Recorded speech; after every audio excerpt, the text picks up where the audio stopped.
So to set up this tarp shelter here, Logan and I used our most used knots that we use in the bush. And I keep going back to these knots all the time. So if you want to see these knots that we used, stick around and I'll show you how we did it.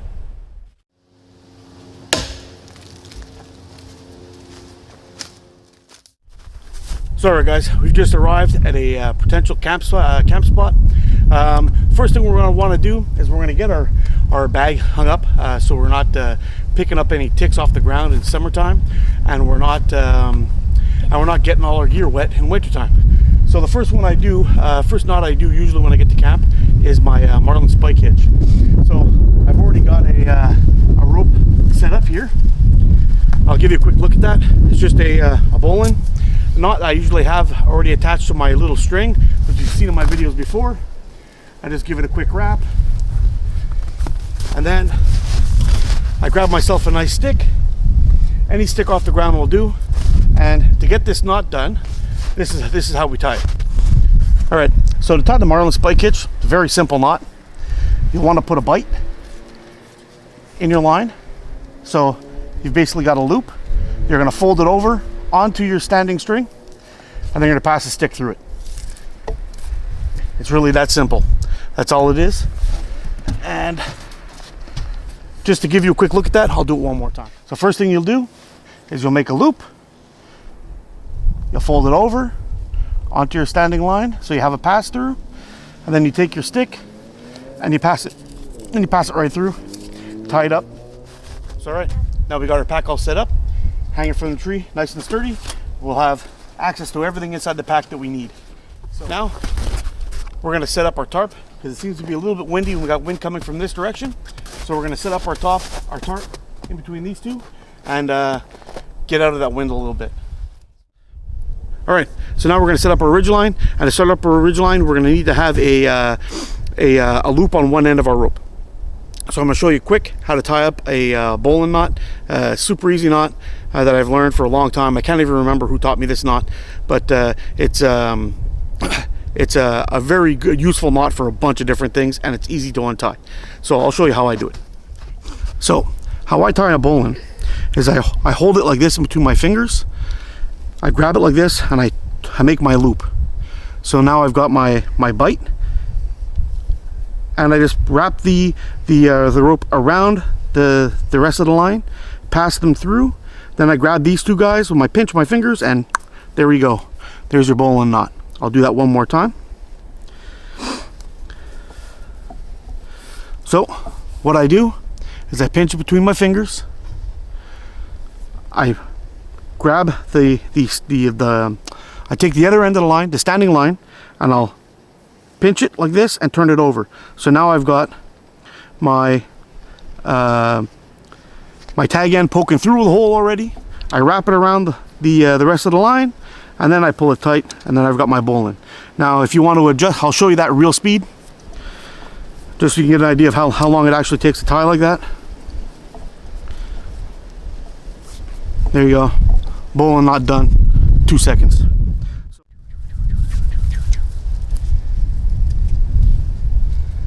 So there's our one end. Let's get her down to the other end. So alright guys, now that we got the other end all tied up, there's a couple things you could do here. You could take your rope and your ridge line, and you could tie a overhand loop into it. But the only trouble is with these guys, when they get tight, they become difficult to untie. So what we're gonna do is we're gonna tie another marlin hitch. I guess that's what you call it. It's just without the spike. So what we're gonna do is we'll fold this over, and then we'll pull this guy out. Now what that does is that'll give you a slip loop. I'll show you that one more time. Fold it over, so you got your bite. Then you're gonna put your fingers inside of your bite like this, and then you're gonna grab the rope in between, and you're gonna pull towards the direction you're tying in. So there's your loop, and now what you're going to do is you're going to take your cordage, and you're going to pass that cordage, mine's in a tangled mess now, through that little loop that you've created, and then you're going to pull on your on the tag end until you've reached your desired tightness. So what we're going to do is we're going to give it a good crank until it's nice and tight, you're going to take where your thing goes through the loops here, you're going to give it a little pinch, you're going to toss it over, and you're going to pull your string through and then towards your other end where you started, and that's going to stay tight and it's not going to get loose at all. Now, I've used this method in tying things up many times for putting Christmas tree on the roof of my car. I've had mattresses on the roof of my car. I've used this for tying down things inside of trucks, all kinds of things. It never ever comes undone. Now, if you've got this extra stuff here hanging off and it's kind of in the way and you want to clean it up, here's what I like to do. I take all that extra cordage, wrap it around my fingers just a little bit, get it all nice and cleaned up, pull that off, give it a little lashing,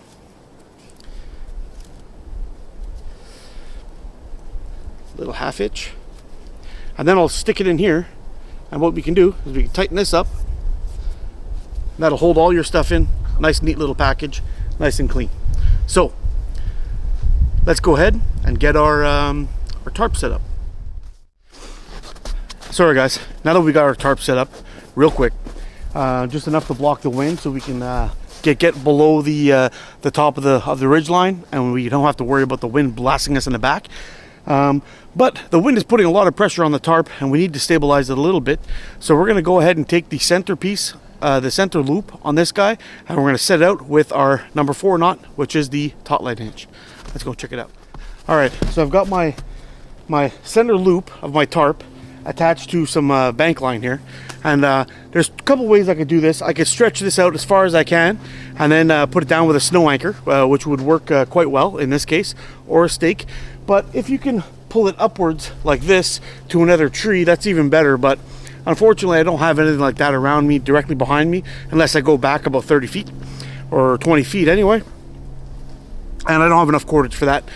So we're just going to do it with a snow anchor, just enough to give us some depth and some space in the back of that tarp shelter. So we're going to go ahead and do that. And I'm going to show you how to do that with a snow anchor, but with the snow anchor you'll still be able to use your taut line hitch. So I'll give you a quick look at that.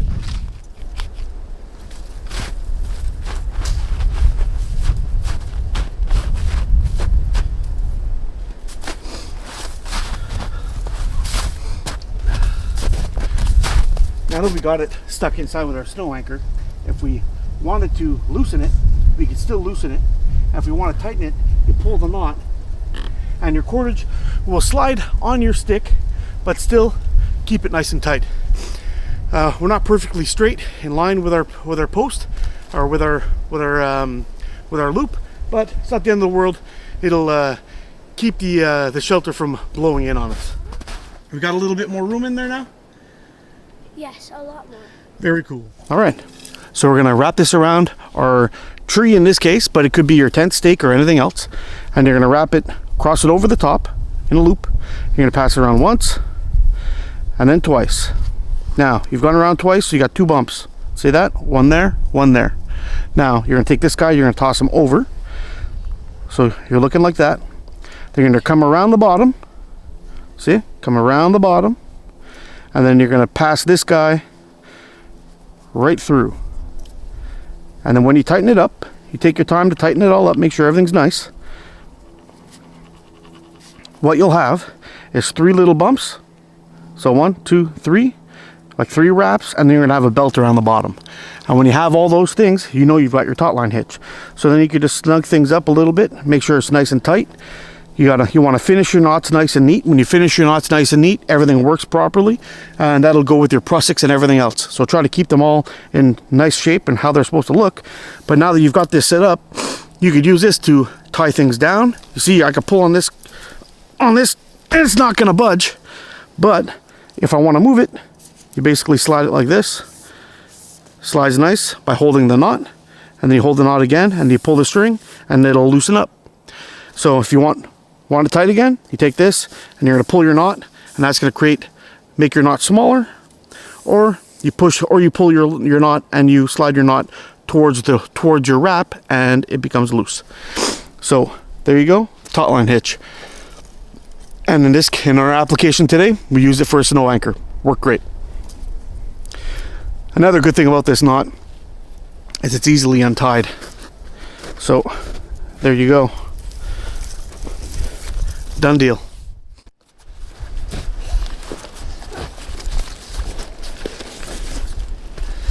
Gotta get the chair. It's time to sit down.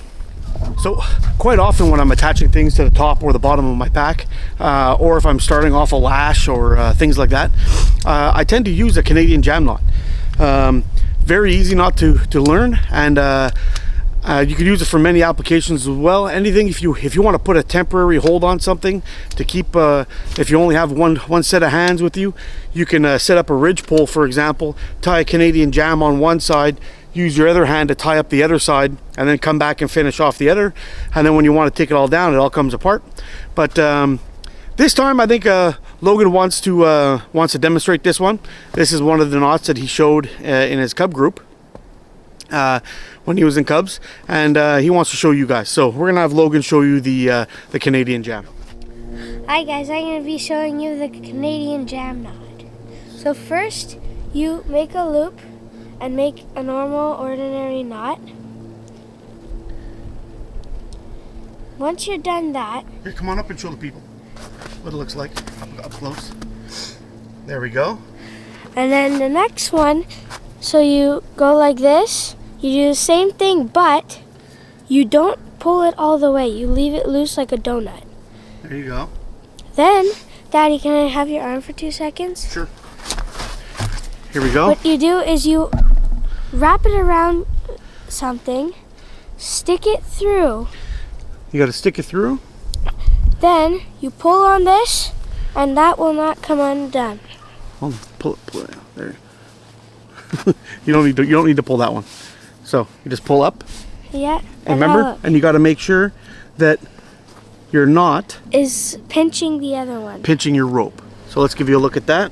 So you see that? I'll give you one more run through. It's all right. To start off our Canadian jam knot, we're going to tie a quick overhand knot on the end of our rope. So we got our overhand, and we'll leave a little tag end, inch and a half. Directly behind that, about 2 inches behind there, you're going to want to tie another overhand knot, but you're going to keep it kind of loose. So hopefully you could see that there. Now in the direction where you're coming out of your loop, this is where you want to pass your cord. So once you've come through there, and I've got my arm here, you're going to start pulling that down. Let's bring you down.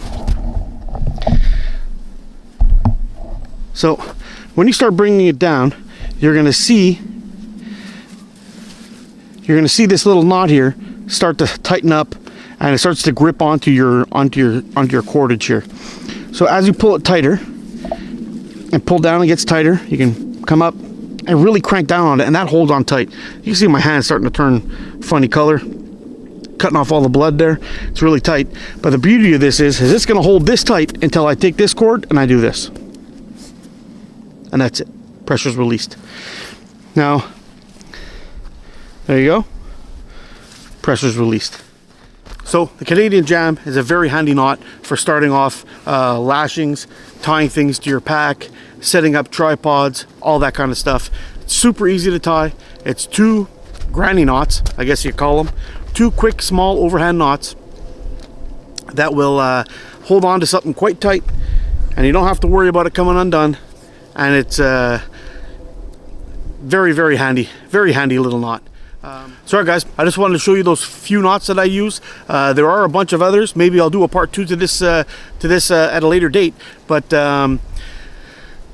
these are definitely a few good knots to get anybody started off that are pretty easy to tie, and they're actually really solid knots and aren't going to fail you. So if you have any questions or have any requests, leave them down in the comments, and I'll go ahead and answer those for you. But for now, I think we're going to see if we can get a hot chocolate going. We're going to do some target shooting with Logan's new slingshot. You want to show the people at home? Sure. Stand back here and show them. So when my dad told me we were gonna go and go shoot shoot some targets, I said, hey, how about we use mine? And it's really cool. Have elastic Back up, bands, they'll be able to see better. some leather, which you use, and then you have this, a hand rest thing that you put your hand through, hold on, pull back to about your chin, and then you let go, and it shoots this giant ball all the way over there. Right now, Logan and I are going to do a little target practice, have a little fun, shoot the slingshot and stuff, and that'll be it for today. So if you want to stick around for the target practice and watch Logan school his old man, then do so. I'll catch you guys later. Hit it. What did you hit? I hit that and it bounced off that tree. We're going to change targets. We're going to be shooting at this beech tree right here. We had a couple of them bounce off that tree and come dangerously close to taking us out. So we're going to shoot at the beech tree a little bit farther away, just to make it a little more Where's safe. The beech tree? Straight ahead. All right. So see that tree there? There's a skinny one off to the left of it.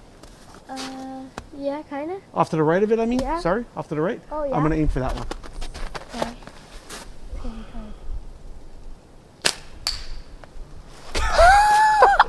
Nice!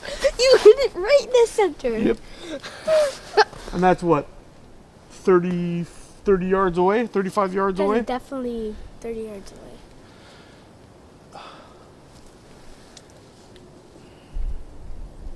Dot. I even tried to annoy you. I didn't try that again.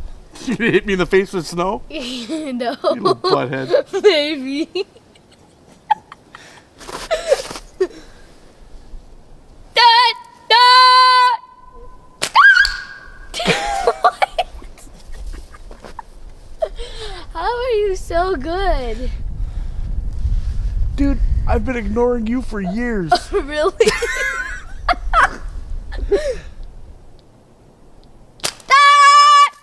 I got it again. Here, I'm done. Oh, okay. Let's Another try. Lego head. You got good luck with Lego head. Oh, yay. This one's a woman. Yeah. Isn't this Peter Parker's girlfriend? Pepper Potts? Yeah. I think it might be Pepper Potts. Take this, sucker. Yes! Logan, the Lego head assassin. Oh my gosh. So thanks a lot for watching, guys. I'm Mark. I'm Logan. We're Adventure Time Outdoors. Get out and explore. All right.